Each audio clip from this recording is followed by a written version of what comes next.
think that we forget that God's plan doesn't always fit our timeline. God's plan doesn't always fit our timeline. I was reading a couple of weeks ago in our church's Bible reading plan in the book of Daniel. Of course, I mentioned Daniel. The kids are learning from the book of Daniel. But if you go to the book of Daniel, chapter 2, the book kind of opens up with the king, and he's having this dream. And he can't figure out this dream. And in this dream, there's this statue. And on this statue is made up of all different types of metal. And he doesn't know what in the world that means. And finally, just to make a long story short, Daniel comes on the scene and he says those different types of metal that statue is made up, they represent different kingdoms.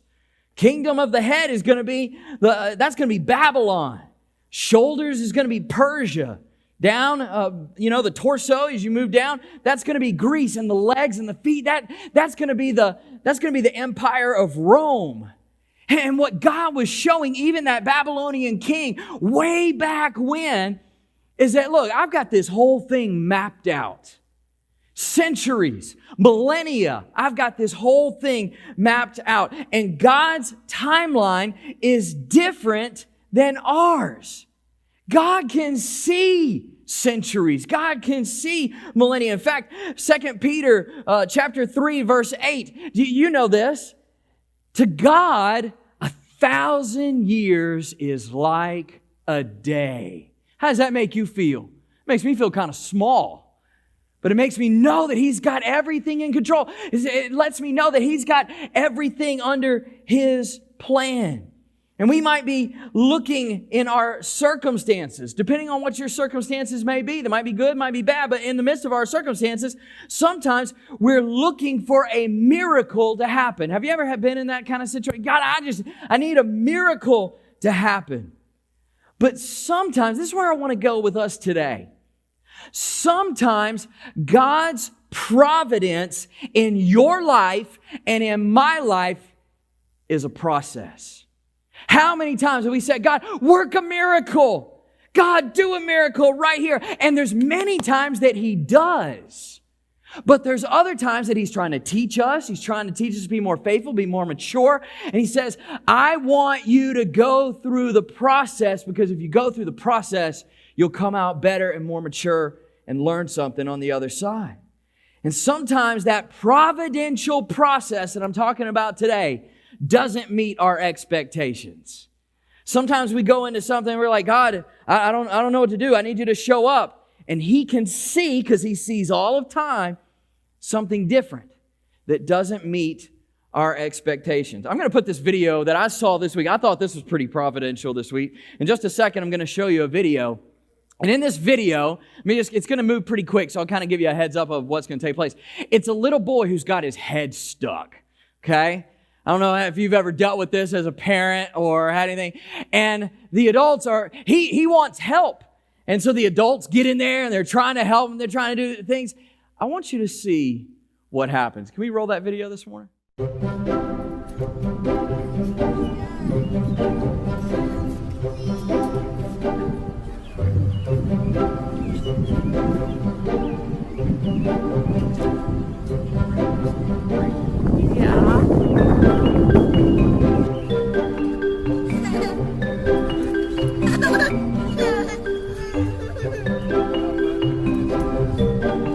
No, let Mama help.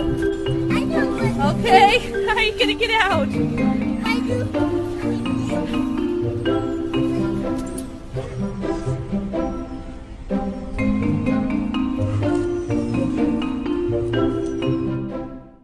Isn't that interesting? Did you see it? At first, he wants the intervention. He wants somebody to come in, wants somebody to help him, wants some guy to pull the bars apart. He wants the intervention. He wants the miracle, someone to get him out quickly. His dad's trying to help, but what he realized is there might be a process to this whole thing. And if I follow it, I'll still get the desired results, but I just got to go through the process. That's what we're talking about today. So in Acts chapter 23, look with me, Acts chapter 23, and we're going to start right here in verse 11. In verse 11, we've been talking about how the Apostle Paul, he's been arrested. He's in Jerusalem. Folks are trying to come after him. It's been a mess. If you want to know more about kind of what's going on, you can go back and listen to some of our previous sermons. But in verse 11, this is the point that I want you to see. The following night, the Lord stood before him and said, have courage. He's talking to Paul. Have courage, for you have testified about me in Jerusalem, so it's necessary for you to testify also in Rome. And so God's telling Paul, here's the plan. Here's the plan. Here's the will for you. And so that you have testified about me in Jerusalem, that's the capital city of the Jews. And now I'm going to send you to the capital city of the Gentiles. We're going to go to Rome. Now, to many people, God's promise of sending the Apostle Paul to testify for him in Rome, they might think, well, that's going to be smooth sailing. They think, God's going to pave a smooth path for that to take place. He's told him his will. I mean, it's pretty clear. It's right there on the page. Many of you, how many times have you heard someone say this? When God closes a door, he opens a window. How many of you have ever heard that? And sometimes that is true. But let me ask you this. I think each and every one of us has been there where God shut the door. He shut the window. He shut the garage. He shut the doggy door. And you go, man, Lord, all right. You've told me what to do. I feel like you've given me a vision for my life, but man, these doors continue to keep closing. What's the will for my life? Can we trust him to accomplish his plan in our life? God's called you to do such and such, and you don't get into the right school. Or maybe the well-paying job just gets downsized. Or maybe there's trouble at home. Or maybe there's a hurricane. Or maybe they close school or send you home because somebody breathed on you. All of this is the world that we live in. It reminds me of George Mueller. Do you know who George Mueller is? You need to know George Mueller. George Mueller was a Christian evangelist. He's the director of the Ashley Down Orphanage in Bristol, England. He lived from 1805 to 1898.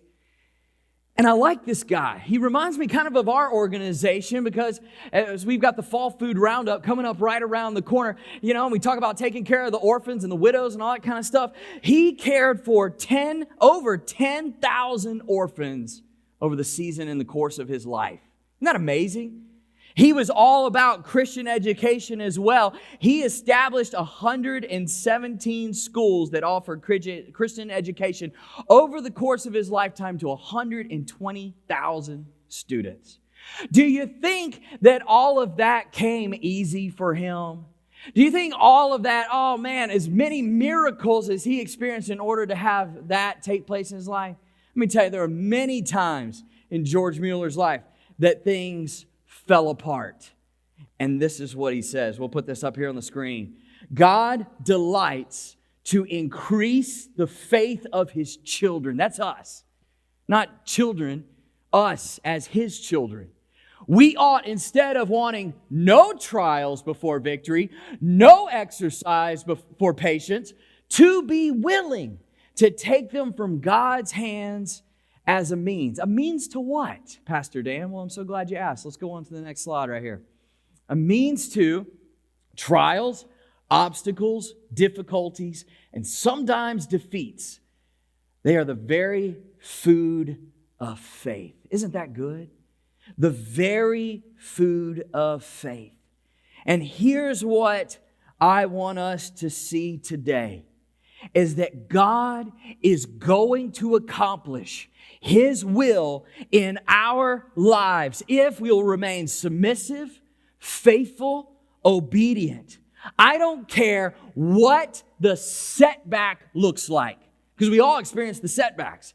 And I don't care what the setback looks like, is that God is going to move in our lives regardless. So today, I want us to see how this played out in Paul's life, and then also how it plays out in our life. So we saw in verse 11 there that the Lord says, you're going to Rome. You're going to testify in Rome. Well, let's see what happens. So look in verse 12 with me.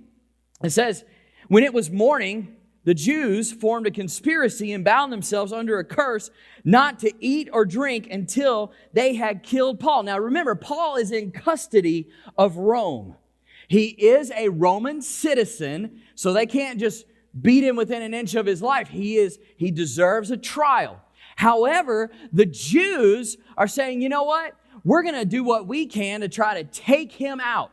And so you've got 40 of them that are getting ready to conspire. Look in verse 13. There were more than 40 who had formed this plot. These men went to the chief priests and elders and said, we have bound ourselves under a solemn curse that we won't eat anything until Paul is killed. So now you, along with the Sanhedrin, make a request to the commander to bring him down to you as if we're going to investigate his case more thoroughly. But before he gets near, we are ready to kill him. Listen to this. Verse 16, fascinating. But the son of Paul's sister, his nephew, hearing about their ambush, came and entered the barracks and reported it to Paul. Paul called one of the centurions and said, take this young man to the commander because he has something to report to him. So he took him, brought him to the commander and said, the prisoner Paul called me and asked me to bring this young man to you because he has something to tell you. The commander took him by the hand, led him aside and inquired privately, what do you have to report to me? The Jews, he said, have agreed to ask you to bring Paul down to the Sanhedrin tomorrow, as though they're going to hold a somewhat more careful inquiry about him. Don't let them persuade you, because there are more than 40 of them lying in ambush, men who have bound themselves under a curse not to eat or drink until they've killed him. Now they're ready, waiting for your consent. So the commander dismissed the young man and instructed him, don't tell anyone that you have informed me about this. They're getting ready. They're conspiring to kill Paul. So here's what I want you to see. If you've got your notes this morning, I want you to pull them out and write this down. In God's process for us, remember the process for Paul is going to Rome. But for us, he might have a completely different process. But in his process for us to do his will, write this down. People may plot, but they can't thwart God's plan. People may plot, but they can't thwart God's plan. Anytime that you are in the center of God's will for your life, there's going to be opposition. I mean, the devil cannot stand you doing God's will. He can't stand it. He can't stand it when you are being obedient to God, regardless of the circumstances. And he might send something to you. It might be people, a direct confrontation. It might be a parent. It might be another family member.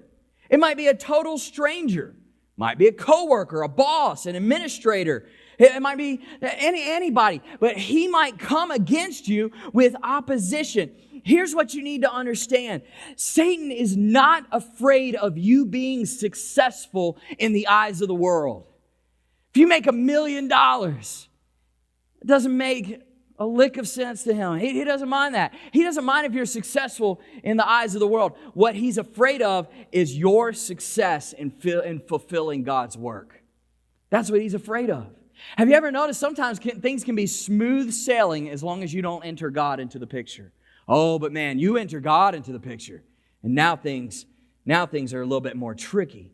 And it's about to come down in Paul. And while this might seem to us like a coincidence, the Lord knows just how to have a nephew at the right place at the right time to foil a band of killers. And notice God didn't just strike down these 40 guys. I mean, wouldn't that be the easiest way? Wouldn't that be the head in the rails and someone just pulling them open? I mean, wouldn't that be it? Oh, these 40 guys, they're standing in Paul's way of getting to Rome. God should strike them down. You know, doesn't that seem like it would happen like that? Don't we want God to work like that? God, take care of my obstacles. You just move the bars so I can walk right through. But that's not what happened. God put Paul's nephew in just the right place at just the right time so that he could walk through the process. And God does that in our lives too. Back in 2016, I was asked to lead a class through unlimited partnerships that we had here at Memorial at that time at Baylor University. And they asked me to teach this class on church revitalization. I can't imagine why. Being here at Memorial, and things had happened over the past decade, and they had heard of what happened here at Memorial, and so they said, I want you to teach on church revitalization. Come and speak to these other pastors and other ministers on church revitalization. And so they had me come in, and I got there, and they flew me in. It was really neat. And essentially I said, guys, I mean, there's some practical things that I can tell you about, but point number one, if God's not intertwined in the circumstances, you don't stand a chance in church revitalization. If God's not actively intertwined in your circumstances, even if it is a process, you and I don't stand a chance, regardless of what it might be. I was praying during that season in 2011, 2012. I was praying for a principal. Our principal had retired. And let me just be honest with you. There's different types of prayers that you have. Sometimes you bow your head. Sometimes you get on your knees. Sometimes you need something so bad that you just get on your face. That was one of those moments, because I'll be honest with you, I didn't know the first thing about doing that. Now, I knew how to preach, and I knew how to teach and all that kind of stuff. I didn't know how to find an administrator for a school. And God just lined things up perfectly 10 years ago this summer for me to meet Mr. Riggs. It was incredible. It happened through prayer. God's providential process. It was amazing. God lined things up perfectly for me to meet Mr. Riggs. We had a mutual friend come in town. His church was helping us with our vacation Bible school that summer. And so he said, hey, I'm in town, Mr. Riggs. We go way back. Y'all should come and let's see one another. We haven't seen each other in so long. Mr. Riggs was, the schools were restructuring. He was in the public school system, and so he was already in the midst of a transition to go to another school. And I even had a few people say, you know, you should talk to this guy. You should really talk to this guy. And lo and behold, here we are 10 years later. I'm just amazed how God was putting the pieces together. Now, He did that in our lives, and He did that in our church, but what about you? What about you? It might not look like the biggest miracle to take place, but it is a providential process that God is asking for you to walk through. And so people might plot and things might happen, but God has a plan. Some of y'all just need to hear this today.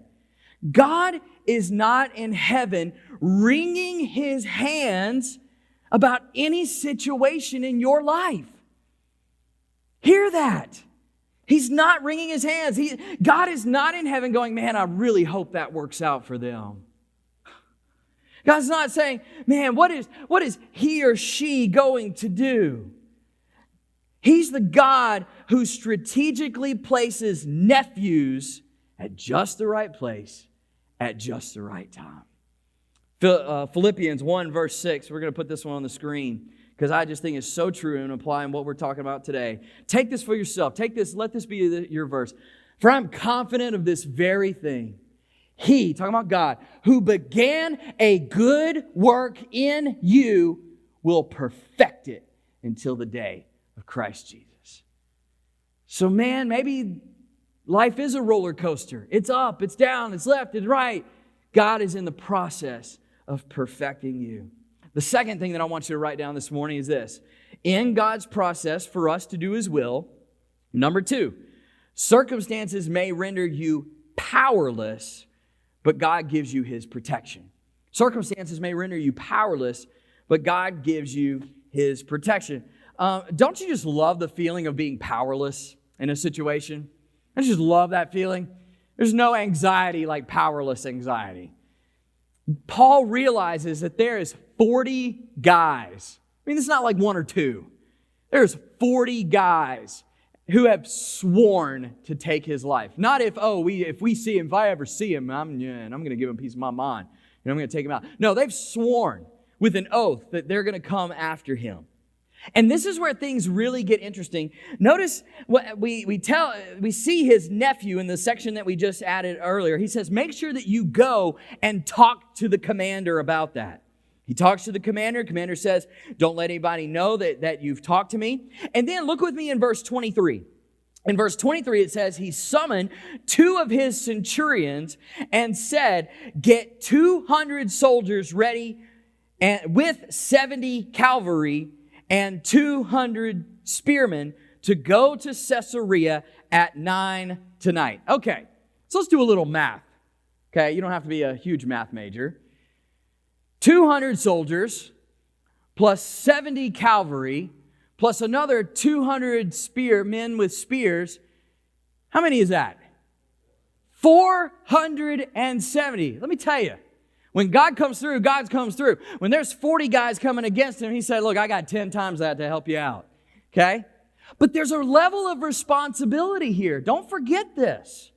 Remember, when his nephew comes to him and tells him there's this plot, there's a responsibility on Paul's part to say, you need to go take that to the commander. There's a lot of times in your life and in my life that circumstances happen and God gives you this little nugget of responsibility to test your faith. He gives you this little task, and I can't really describe it. I don't even know how it always works, but he gives you this little task. He says, now you've got to be faithful with this one little thing that I'm asking you to do. And if you're faithful with this one little task, I'm telling you, I'm going to take care of everything. And he uses that task to test your faith. What is that in your life? And so again, we see God's hand in this whole thing because Paul has been arrested during the festival of Pentecost and he's under the protection and the care of the Roman government. And so had his arrest, this holdup, if you will, not taken place, he would have been a sitting duck. He would have been a sitting duck going to Rome. And now grab this. Just grab this concept. 470 guys are getting ready to escort him to Caesarea by night. Now he has the escort fit for a king. Grab that. He's a prisoner with the escort fit for a king. What's your hopeless situation? What's it look like? What does life throw at you, or people, or the devil, or whatever, that you feel powerless? Write this reference down. Isaiah 40, verses 28 through 31. Isaiah 40, verses 28 through 31. You don't have to turn there, but I'm going to read it to you. Listen to it as I read it. Do you not know? Have you not heard? The Lord is the everlasting God. Remember his timeline. Everlasting God. The creator of the ends of the earth. He will not grow tired or weary. And his understanding no one can fathom. Sometimes that includes you. Sometimes you don't understand God's ways, but you trust him regardless. He gives strength to the weary and increases the power of the weak. Listen to this. Even youths grow tired and weary, and young men stumble and fall. I got to talk to the youth group this morning because, I remember being your age. I was telling them on Thursday night that you don't realize what you have. I just want to encourage you with what you have. You can stay up all night long and sleep it off the next day. Do you know what happens to every other person in here when they stay up all night long? It takes a week to make a comeback. You guys are smiling because you know exactly what I'm talking about. But here, what the passage is saying, even the youth grow tired and weary, and young men stumble and fall. But those whose hope is in the Lord will renew their strength. Listen to this. They will soar on wings like eagles. They will run and not grow weary. They will walk and not be faint. That's whose hope is in the Lord. Notice it doesn't say those whose hope is in the Lord that they will stay in safe cages like canaries. Notice that. It doesn't say that, does it? Notice it doesn't say that those whose hope is in the Lord are sitting on poles squawking like buzzards. Although there are a lot of time Christians, man, we can squawk like buzzards. We're not happy. Notice that it says those whose hope is in the Lord, that they prance around and look good like a peacock. It's not what it says. It says, those whose hope is in the Lord, that they will soar on wings like eagles. Because if you want to soar on the wings like an eagle, you can't be afraid of heights. And sometimes God will take you through the heights so that you can soar on the wings of an eagle. It's dangerous, but your hope and your protection is in the God of the universe. He's got you. So circumstances might render you powerless, but God gives you His protection. Last thing before we go today. In God's process for us to do His will, you may feel propelled in the wrong direction, but don't discount God's providence. You ever feel like, man, I'm just going in the wrong direction? Man, I do not feel like I'm going in the direction that God wants me to go. You got to remember, God said you're going to Rome, and He's going north to Caesarea. As we look right here in verse 31, just a few verses, in verse 31, it says, so the soldiers took Paul during the night, brought him to Antipatris, and they were ordered the next day, they returned to the barracks. So essentially what you have here is they're going to do a night march. Antipatris is 37 miles away. How easy is it for you to walk 37 miles? But here they are, walking 37 miles in the middle of the night. And then after they get to this centralized place, Antipatris, some of them kind of break off. They go back to the barracks. And he goes on with the cavalry the next day. Look in verse 32. The next day, they return to the barracks, allowing the cavalry to go on with him. Verse 33, when these men entered Caesarea and delivered the letter to the governor, they also presented Paul to him. And after he read it, he asked what province he was from. And when he learned he was from Cilicia, he said, I'll give you a hearing whenever your accusers also get here. And he ordered that he be kept under guard, not in a prison, but in Herod's palace. He's going to stand before Felix. Felix was the guy that later on, do you remember Pontius Pilate? Remember Pontius Pilate was the governor during Jesus' time? Felix was the governor during the Apostle Paul's time. Kind of gives you an idea of how these things relate. And so here they are going into Caesarea. And they're not going to Rome, though. They're going in a different direction. And what he doesn't know yet is that even Apostle Paul, he's going to get stuck right here in Caesarea for 2 years. Does that sound like a detour? It does to me. But listen to me. Just because you go through life's detours doesn't mean you're lost. It doesn't. None of these events were outside the realm of God's providence. And when Paul was, even think about this, when Paul was converted on the Damascus road all the way back in Acts chapter 9, he was struck with blindness, and God speaks to this little guy named Ananias. And Ananias, he tells Ananias, I want you to go to this place, and I want you to put your hands on this guy named Saul, and he's going to regain his sight. And Ananias, back in chapter 9, now this is the Dan version of the passage, says, God, this guy has been killing my people. He's been killing Christian. He kills guys like me. I've heard of this guy. And this is what Jesus tells Ananias. We'll put it up here on the screen, Acts chapter 9, verse 15. But the Lord said to Ananias, go. This man, talking about Paul, is my chosen instrument to proclaim my name to the Gentiles. Look at this. And their kings. And to the people of Israel. See, God was fulfilling, even though he took a detour, Paul took a detour, God was still fulfilling his promise all the way back, years before, probably might even been 20 years before, of what he said, I'm going to have this guy stand before kings. He's going to have him stand before Felix, and then later on, we're going to see him stand before this guy named Festus. And sometimes we feel propelled in the wrong direction. You know who else felt like they were propelled in the wrong direction? I think sometimes we forget this. Jesus' disciples. Jesus' disciples. Think about this.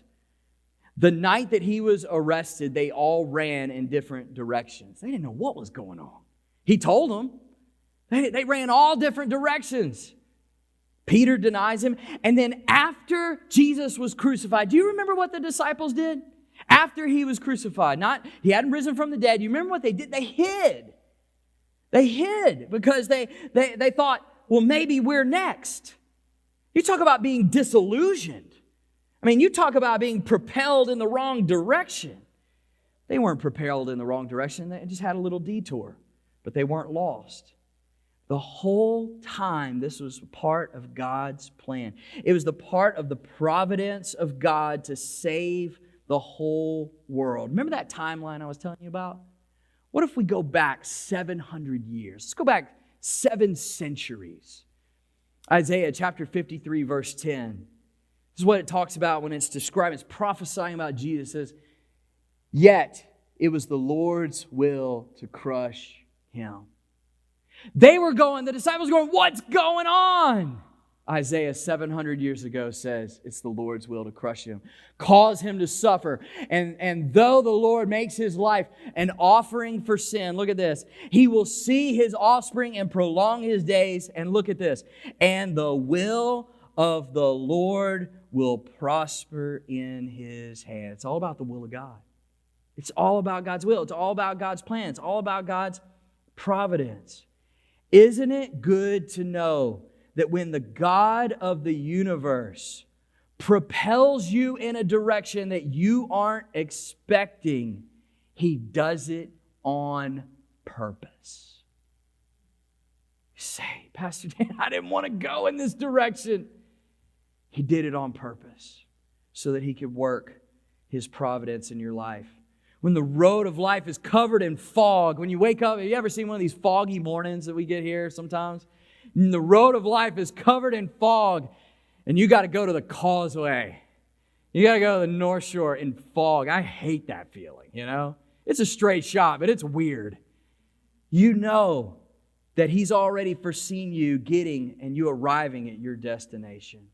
And so if you're here today and you're within the sound of my voice and you don't have any plans for God in your life, I want you to listen to me carefully. He still has plans for you. Even if you don't want him in your picture, he wants you in his. Just as we close today, I want to put this picture up here. A guy standing on the side of a river right here on a rock. And I want to put this, as we get ready to kind of close our time together, I want to put this mental image in your mind, is that God's plans, they're like a river. Sometimes we're asking, what are God's plans for my life? But we're not asking, what are God's plans, period? What are God's plans for the world? What is God's ultimate desire? And so here's what I want you to get in your mind. I want you to see the river here, these are like God's plans. They are flowing. They are moving. They are already in motion. But you have the choice to stay on the rocks, or you can wade right in to God's plans. Now here's the thing. You can't wade into God's plans without getting wet. It's all or nothing. It's all or nothing. A lot of people, they know God's will for their life. They're standing on the rock. They see the plan, but they don't want to get wet. They don't want God to have all of them. And that's the choice that you have to make. A way that you do that by giving and trusting Jesus as your Lord and as your Savior, that you make Him the Lord of your life. That's the process of just saying, God, take me wherever the stream is going to take me, but I'm walking in. Cover me and envelop me. So God's providential process includes you. The question is, will you include Him?